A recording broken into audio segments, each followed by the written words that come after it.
या रक्षाबंधनाला भावासाठी बाजारातून मिठाई आणण्याऐवजी घरच्या घरी बनवा प्रेमाने केलेली नारळाची बर्फी.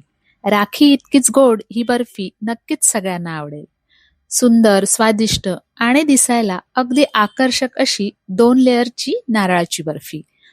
आणि या बर्फीमध्ये मी वापरणार आहे एक छोटीशी सिक्रेट गोष्ट, ज्यामुळे बर्फीला सुंदर रंग आणि मस्त चव मिळणार आहे. सगळ्यात आधी मी घेतले आहेत काही पाणी सुकलेले नारळाचं खोबरं.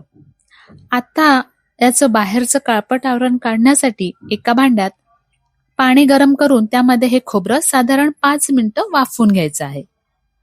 5 मिनिटांनंतर गॅस बंद करून थोडं थंड झाल्यानंतर अशा प्रकारे हे आवरण पूर्णपणे काढून घ्यायचं आहे. त्यानंतर खोबऱ्याचे छोटे छोटे तुकडे करून घ्यायचे. आता हे तुकडे मिक्सरच्या भांड्यात घेऊन पाणी न घालता बारीक वाटून घ्यायचं आहे. आणि बघा असा पांढरा शुभ्र आणि अगदी बारीक नारळाचा चव तयार झालेला आहे. आता बर्फीची पहिली लेअर तयार करूया. यासाठी कढई गरम करून यामध्ये 1 कप बारीक वाटलेलं खोबरं घ्यायचं आणि 2 मिनिटं परतून घ्यायचं. त्यानंतर अर्धा कप साखर, अर्धा कप दूध पावडर आणि 1/3 कप एवढं दूध घालून व्यवस्थित मिक्स करून घ्यायचं. दूध घातल्यानंतर सुरुवातीला हे मिश्रण थोडं पातळ दिसेल, पण अजिबात काळजी करू नका. आता हे मिश्रण मध्यम आचेवर सतत हलवत राहायचं. साधारण 3 ते 4 मिनिटं परतल्यानंतर तुम्हाला दिसेल की मिश्रण हळूहळू घट्ट व्हायला सुरुवात झालेली आहे. आपल्याला असंच घट्ट मिश्रण तयार करून घ्यायचं आहे. आता गॅस बंद करून एका भांड्यात काढून घ्यायचं. इथे मी एका ट्रेला थोडंसं तूप लावून घेतलेलं आहे. त्यामध्ये हे मिश्रण टाकून हलक्या हाताने पसरवून घ्यायचं. लेअर शक्य तितकी समान जाडीची ठेवायची आहे. सुंदर व्हाईट लेअर तयार झालेले आहे. आता हे थंड होण्यासाठी बाजूला ठेवायचं आहे.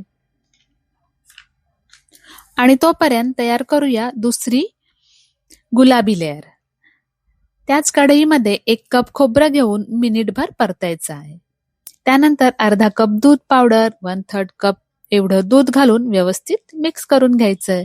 या दुसऱ्या लेअरमध्ये आपण साखर अजिबात वापरणार नाही. इथे मी वापरणार आहे रोज सिरप.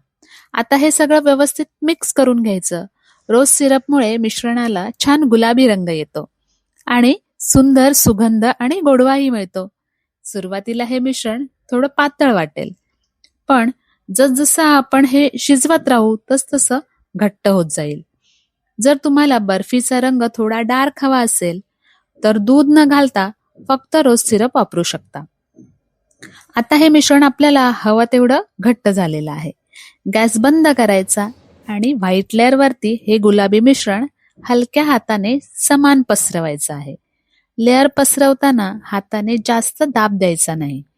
हळूहळू आणि हलक्या हाताने पसरवलं की बर्फीचा लुक सुंदर येतो. आता हे कमीत कमी 2 तासासाठी फ्रीजमध्ये सेट होण्यासाठी ठेवायचं आहे. 2 तासानंतर बघू शकता बर्फी छान सेट झालेली आहे. थोडेसे पिस्त्याचे काप वरून पसरवायचे आहेत आणि आपल्या आवडीच्या आकारात कट करून घ्यायचं आहे. चाकून हलक्या हाताने कट करायचं आहे. वरून थोडासा खोबऱ्याचा किस घालायचा. तर अशी तयार झाली रक्षाबंधनासाठी खास 2 लेअरची नारळाची बर्फी. रक्षाबंधन म्हणजे फक्त राखी बांधण्याचा दिवस नाही, तर भावा बहिणीच्या नात्यातील प्रेम, आठवणी आणि आपुलकी जपण्याचा सुंदर दिवस आहे.